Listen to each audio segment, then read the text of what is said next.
Get ready with me while I tell you about my horror story as an au pair in Spain this summer. Okay, Scary story time. Today's stories are going to be a couple of TikTok stories. We got an au pair story, and then we also have a spooky story time, which I don't know. I know you guys don't know, but I'm a little bit of a spooky girly. So, well, not a little bit, a lot of it. So, we're going to go through these stories, and I'm going to probably stop between each story and give my, reaction or, any thoughts about that video. But I'm going to stay out the middle of the video like I did the last couple of times, or the last time, because I feel like it kind of just interrupts the story a bit, and we need to just all be focused in on the story.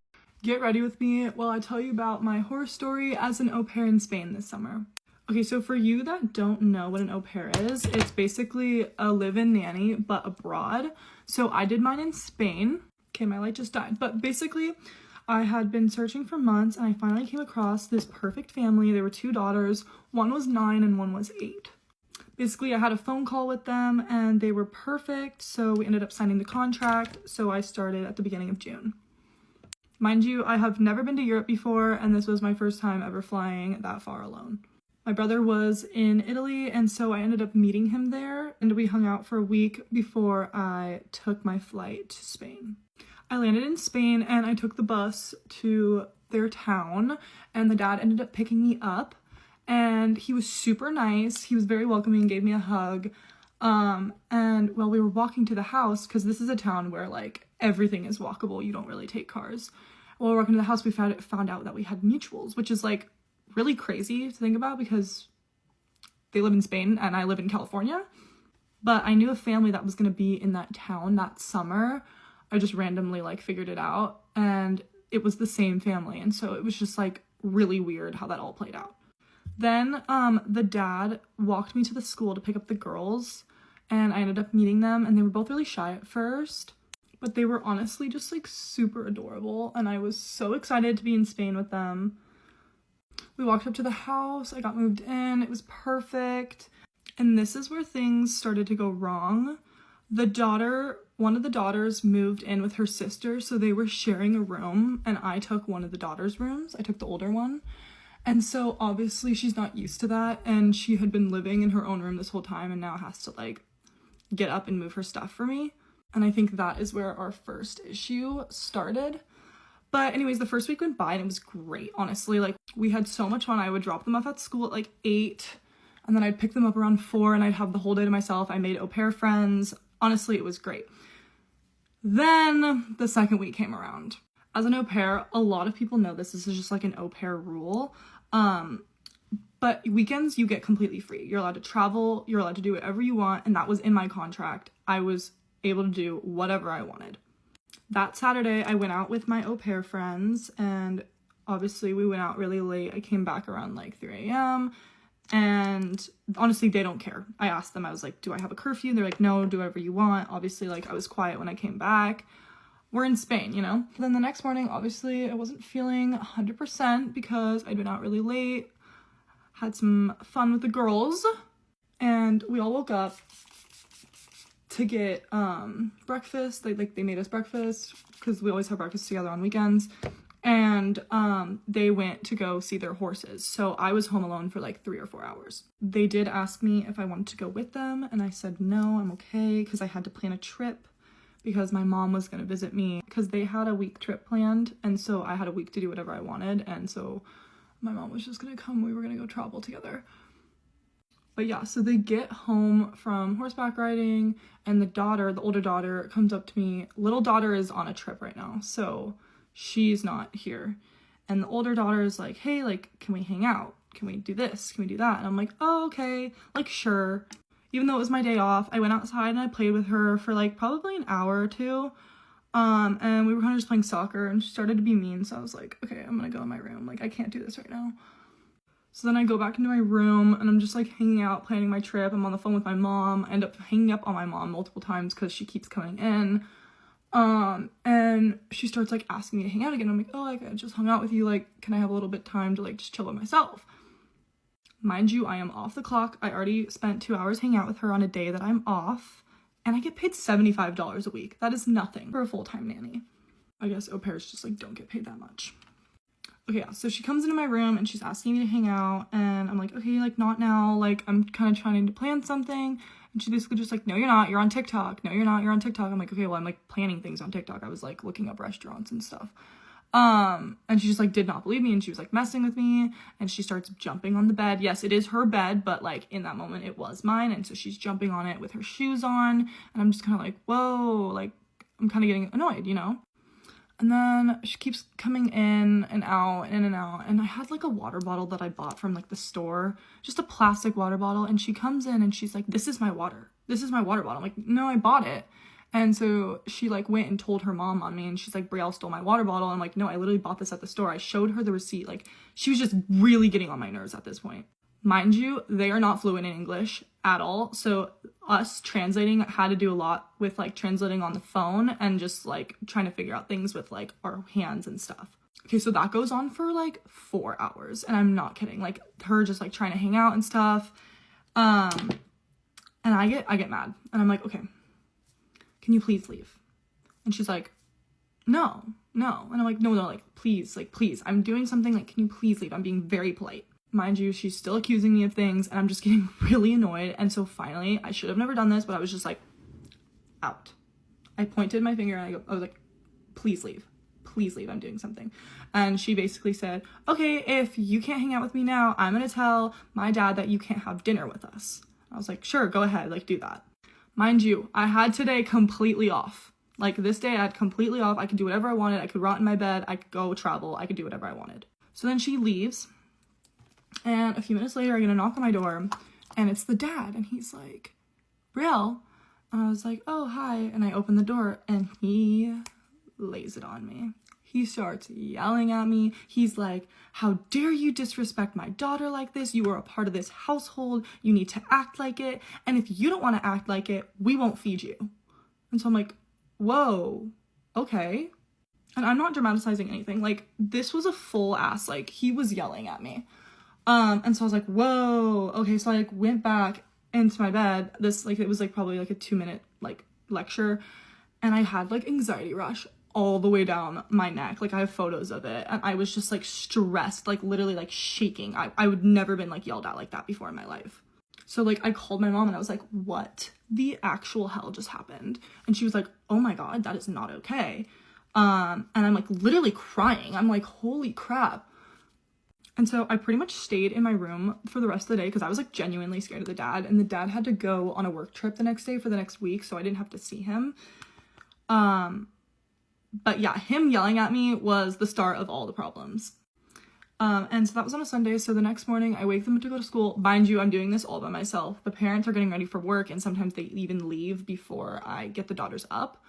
So I'm trying to wake them up for school, and they're being mean. They are yelling at me. They are saying stuff in Spanish, and I actually voice recorded some of them, and I sent them to my friend that's fluent in Spanish, and I was like, what are they saying? And they were basically just saying like, you get to go out at night, therefore we don't have to go to school. And so like I'm texting the mom, and I'm like, they are being horrible this morning, like I don't know what to do.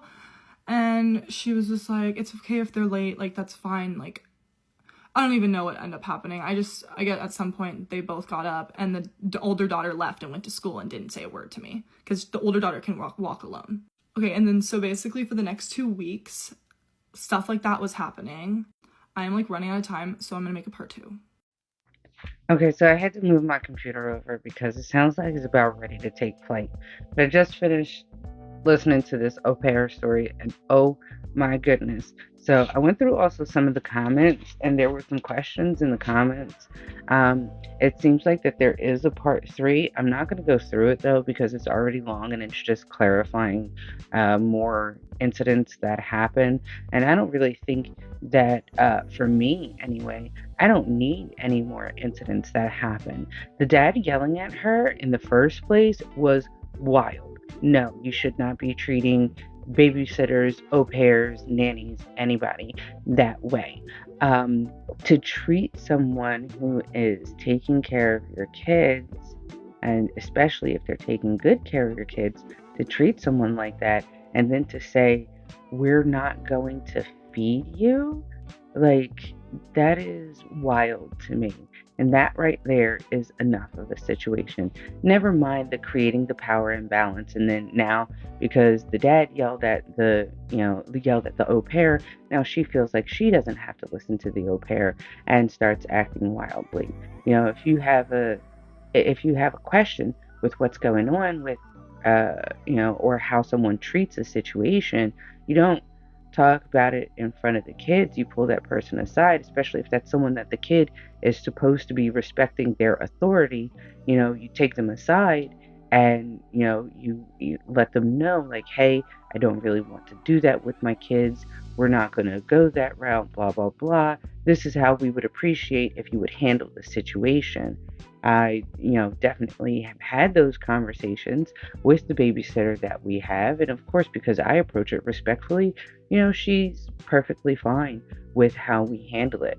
Now, I know there's a lot of people in the comments that are harping on the $75 a week, and apparently this is a thing for au pairs in Europe, but a lot of times, they're getting full room and board, they're getting a Metro card, they're getting all their meals covered. So for the $75 a week, if you're young and you don't have any kids of your own or any other things like that, that's it's not too bad. uh, but it seems like this is to be expected if you're going to be an au pair in Europe. Yeah, I think that's where I'm gonna leave off my commentary because I don't need any more situations from the au pair. The dad was wrong for that, and that's all that there is to it. He created that situation, and that's why she ended up leaving because she could no longer had that respect or authority, over the children. So, oh well, find a new au pair. Remember how I be telling y'all if you hear somebody knocking on your door or you hear somebody's voice but no one is home, never open the door?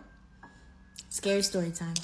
And this story this time is actually not my dad's story, it's my friend's story. She's also Haitian and she wanted to share her story with you guys. So when her family was supposed to come to this country, coming from Haiti, they kept it a secret. And this is actually a common thing because even with me too, when I was coming, it was an absolute secret. Nobody knew but me, my dad, and my grandma, and my uncle. And my uncle was a pastor. Well, is a pastor. But the reason for that is people are jealous and people will do anything to stop you from where you need to be. When they see you prospering and it's not them, I've seen it happen so many times in Haiti. Anyway, so that was the case for her and her family. At the time, it was her and her brother. And when I tell y'all, it was an absolute secret. Nobody knew they were coming to America but the people living in their house. It was literally top secret, which is why it was shocking to her mom when she got a phone call from a church member. Mind y'all, they weren't even that close. Like that church member, it's not like they were like best friends. It was just somebody they went to church with, and she actually lived very far too. Now, there was this lady that they knew that everybody knew was a lugao, but it wasn't their business, you feel me? Like that's the lady's problem. That's her, she do her. Anyway, so the mom gets a phone call from the church member, and the church member tells her mom, I had a dream and I know that you guys are leaving. You guys are going to America, but so-and-so, the lady that's a lugao, does not like that. And she has something planned for y'all so that it does not happen. Mind y'all, they don't even know how the lugao lady found out that they're leaving. But I mean, lugao. The church member tells her from her dream that she was told to tell her mom these instructions. First one is, of course, make sure that nobody else finds out. The second one was there was this uniform they used to wear to church for Saturday services. She tells them to keep that uniform and all of their clothes that they're going to wear until the day that they leave, and make sure that nobody touches those clothes. And the last thing that she told her to do was that the car that was supposed to transport them to the airport, change it. Absolutely change it. So they did all of that. They prayed, they followed directions and stuff like that, and everything worked out well. They got here thinking it was over, but woo, was it far from over. Ooh, I got chills. This story was like so spooky. And first of all, jealousy is a wild thing that will make people do some wild stuff. Like, you're just jealous that someone is trying to make a better situation of their life. Like, come on, man. Don't be like that. Just, make your life better. If you put the same energy into making your life better as you did and try to hating on other people, you probably see some type of improvement.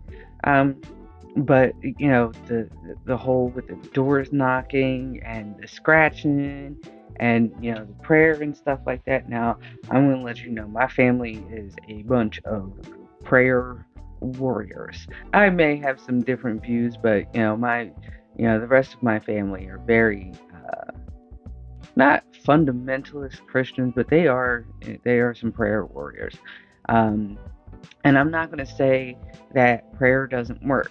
And I'm not going to say that I don't believe in certain things. I may believe differently than they do, but I'm not going to say that I don't believe at all, because we have shared the same experiences and situations that we have seen our own wild situations and things like that happen. So we, you know, we believe that these kind of things exist.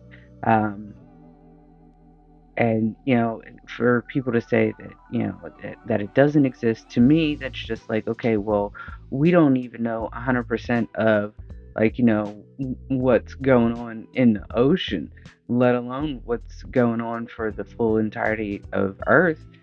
Just a couple of 100 years ago, the things that we take as normal today would have been considered, the demon or the devil, or just outlandish and inconceivable, just a few 100 years ago. And actually, not even a few 100 years ago, just 100 years ago.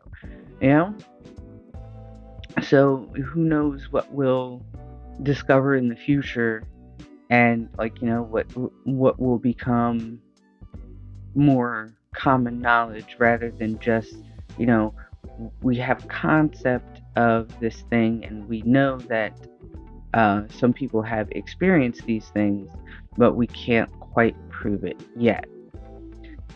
So, thank you for stopping by and listening to stories with me today. I loved ending this one on a little bit of a spooky story with, chills going down my back. So this has been a little bit of a rough day. We're doing things a little bit differently today. Um, I know I typically don't do things like this. I typically do the full video recording and things like that. I love being on camera. I feel like I'm a little less animated um, when I'm just doing the voice recording versus being on camera. But I had a wild thing happen to me this morning. I went to the store to go pick up some beads for a thing that I'm making for my hopefully future sister-in-law for Christmas. And I went to go get back in my car, and it just did not start. So I had to call my sister, and then and then she gave me a jump, and then I went over to the AutoZone, which, bless these people, or actually just this guy at AutoZone. Well, not all the people, but still, this guy really helped me out. Did you know? Not sponsored or anything like that, by the way. I'm too little to be sponsored, but still. Did you know that if you buy a battery from AutoZone, they will change the battery right there in the parking lot for free? So, yeah, if you can get your car over to AutoZone, they'll change out the battery for you. So, I got the jump. I did not turn it off until I was sure that they had the battery that I needed, and then he made quick work of getting my car, getting the battery changed out, and everything was fine. But that kind of delayed everything with recording and things like that. So I'm kind of trying a little bit of a new format so that I can still get enough videos out this week, because I batch record on Monday, Tuesday, and sometimes Wednesday. And this kind of put a real big damper in the recording schedule, but I definitely wanted to get out a video for you guys. I really appreciate anyone who has been, like, I appreciate anyone who's been here and still here listening, and thank you so much for watching. And even though you can't see me,